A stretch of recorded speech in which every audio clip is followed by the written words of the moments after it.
Alright, y'all, it's Tay here, and today we're gonna be jumping on a bit of a bandwagon, a bit of a dog pile even, and today we're talking about Jessica Gender, better known by her stage name, Jessie Gender. Now, to be honest with y'all, I used to kinda like her videos. I'd watch her every now and then, put it in the back to binge, and just kinda listen to what she had to say, and every now and then, it would just be kinda libby. Nothing too bad though, but just kind of liberal brain rotty, and it would just kind of give me like feelings every now and then. But she wasn't saying anything bad. She wasn't saying anything incorrect. But there were a few things that were less correct than others, I might say. And then she decided to make a real stinker, just a really bad video, in the form of a critique of Hasan. Now, we all know Hasan isn't perfect. He had some iffy things to say on the Ukraine war before it started, before it really heated up. But he's not perfect. Nobody is. I have some iffy things to say. And, you'll find out what those are with time. But anyways, what she had to say was that Hasan was platforming J.K. Rowling by playing the funny wizard game. I don't really understand how you can platform one of the biggest voices in the world, maybe the best known author in the world. I know personally, whenever I think of authors, she's like maybe number one that pops into my head, like J.R. Tolkien, J.K. Rowling. Those might, like, if you ask me to name an author, those might be the first two I rattle off, and then I would kind of stumble a bit for 5 minutes because I don't read books.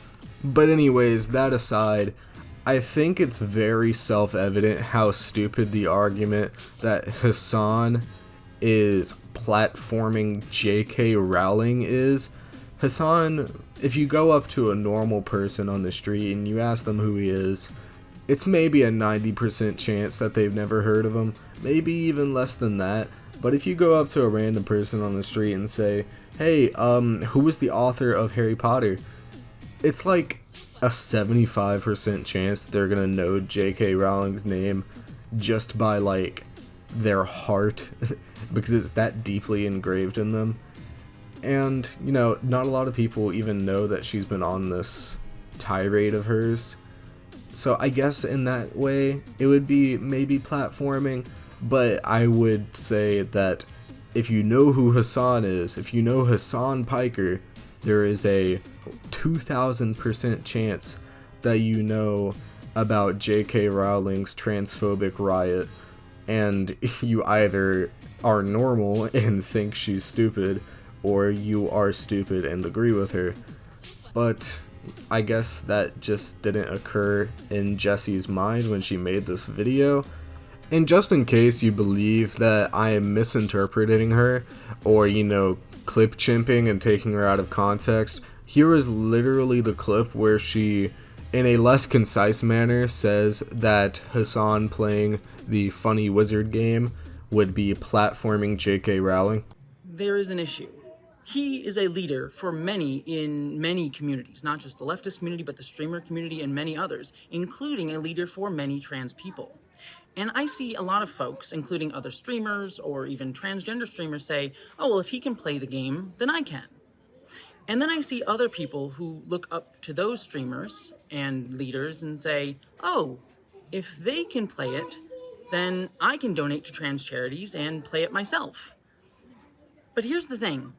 Now that everyone here has bought and played the transphobes game and gave it more money and attention and validity, that's what you've used your platforms to do. I'm sure you've come to the conclusion that I didn't misrepresent her at all in the slightest, and that what I said was a completely accurate, maybe not very charitable interpretation of the words that just came out of her mouth. And then when she recommended games to play instead, she recommended games from publishers and studios that are known to abuse their employees, which kinda yikes coming from her perspective.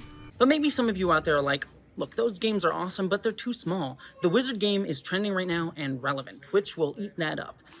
We need to play a trending game. And okay, if that's your argument, I got you there too. Play Last of Us Part 2. Oh my God! From me, I understand that fundamentally in a capitalist structure of the world, there is no such thing as ethical consumption. But I guess she doesn't think that far, and that, you know, if the unethical parts of business aren't shoved right in her face, then they don't exist at all. That's like saying Nike is a 100% ethical company because the owner of Nike isn't on Twitter being like, I don't really like Indian people. Now, we all know that Nike abuses children in sweatshops in Vietnam and China, and we all know that that is objectively a bad thing to do and that they shouldn't do that. But we also know that we live in a capitalist system, and if we were to consume ethically, we wouldn't consume at all. We wouldn't grow plants because it's bad for the soil. We wouldn't eat meat because eating meat kills animals, obviously. That seems like the most one-to-one comparison. And we wouldn't wear clothes because it would hurt the cotton plants. It's really stupid to pretend to have a moral high ground over people because you didn't play the Wizard game and you dislike the Wizard game. Now, me personally, I didn't play it. I watched gameplay of it. I thought, you know, it's kind of boring, not really my thing. But, you know, I don't really think J.K. Rowling's political stupidity would have affected my purchase at all. I'm not interested in Harry Potter. I'm not gonna buy the game unless it's like super good, which from what I know, it really wasn't. But anyways, now that we've gotten to the framing, I just want to talk about a point that I brought up earlier, and that is Jessie's very just straight up stupid obsession with liberalism and civility. Now, me personally, if I was trans like she is, and, you know, 30% of the country wanted me to die, wanted me dead, and wanted my head decapitated and hung onto a spike or whatever, I really wouldn't be interested in being civil with them. But I guess Jessie is a better person than me. However, you know, being a more civil person, a person that is more prone to listening, doesn't necessarily make you better. And I think she falls victim to this whole marketplace of ideas philosophy of thinking that I think is incredibly dumb. Mostly just because I don't believe that every idea deserves to be heard. Not every single opinion has the same merit. Whenever it comes to, like, sociology, I'm gonna trust a sociologist before I trust some dude on the street. Whenever it comes to, like, medication that I need, I'm gonna trust a medical doctor before I trust some dude on a street corner trying to get me hooked on crack. I don't get the obsession with the marketplace of the ideas that she has, and I don't get the obsession with liberalism that she has. But then again, unlike her, I'm not a liberal, so I guess I wouldn't get it because it's fundamentally against my ideology. But anyways, here is probably the most, like, stupid tweet, the most stupid, quintessential neo-lib tweet that I might have ever seen. And to be fair, it is deleted now. However, I don't feel like it was deleted because she disagrees with it. I feel like it was deleted because it was getting backlash. So let's go ahead and read it. Leftist activism isn't about winning. It's about creating what comes next. That requires destroying hierarchies. But we do so to build a better future for all, where people are free to explore themselves for themselves and can build connections based on empathy. Now, as a person that is a winner and that likes winning, I would like to say that, leftist protesting is actually about winning. Let's see, what's the reasons to protest?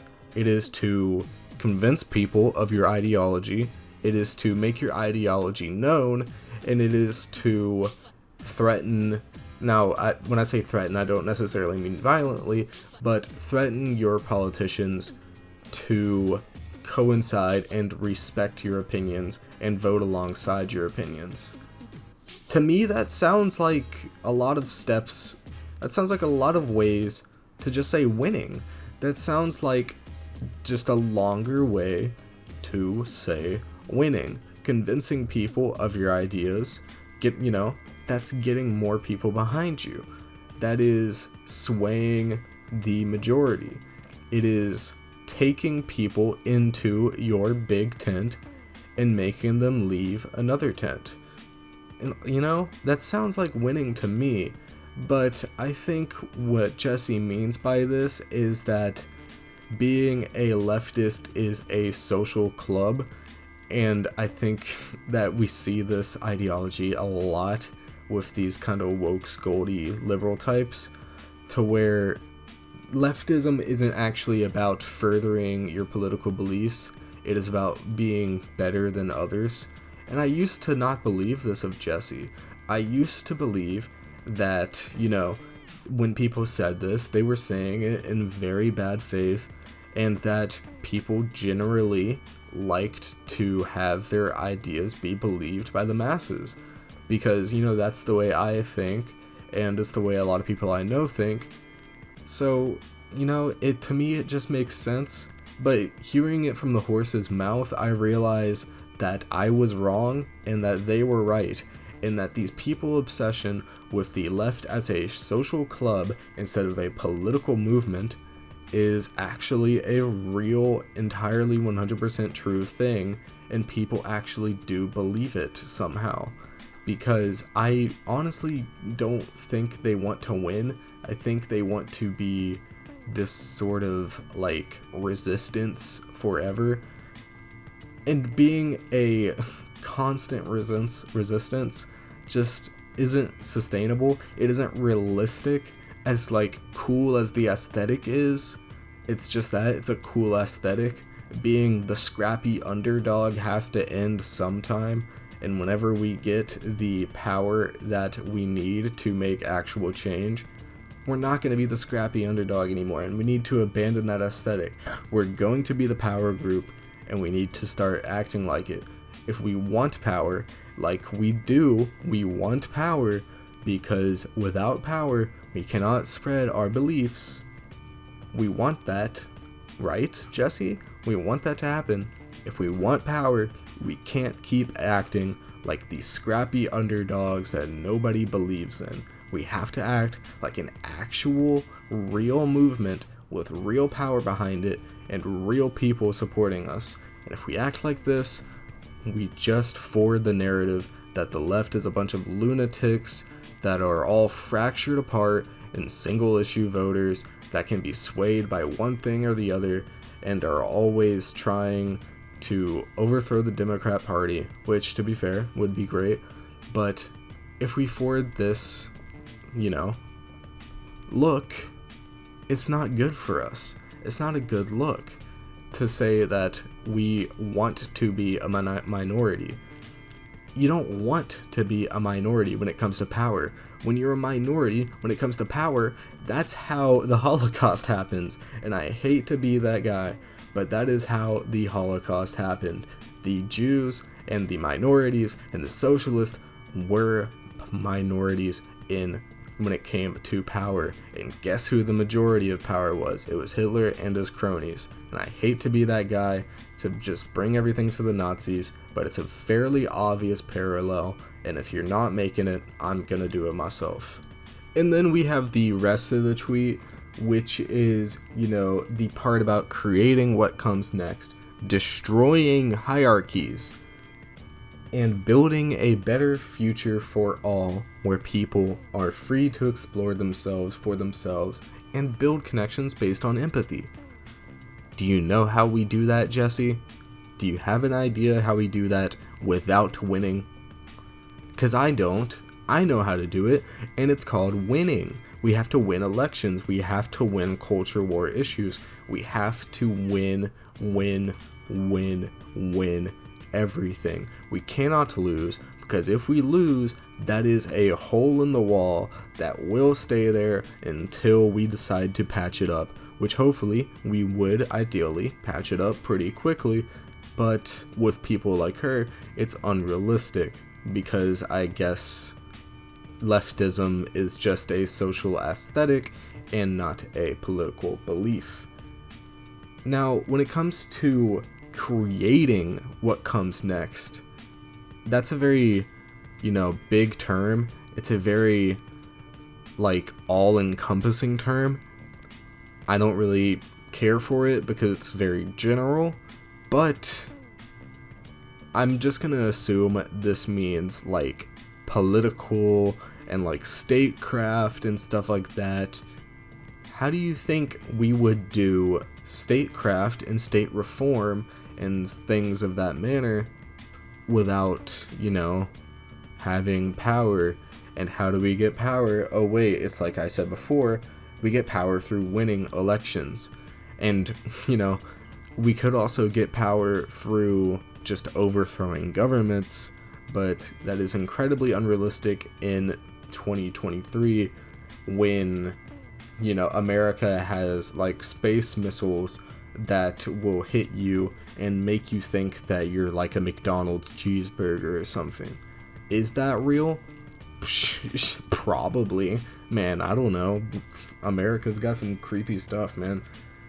And building a better future for all, that's also very general, but I get it. It's a tweet. It's supposed to be kinda, all-encompassing.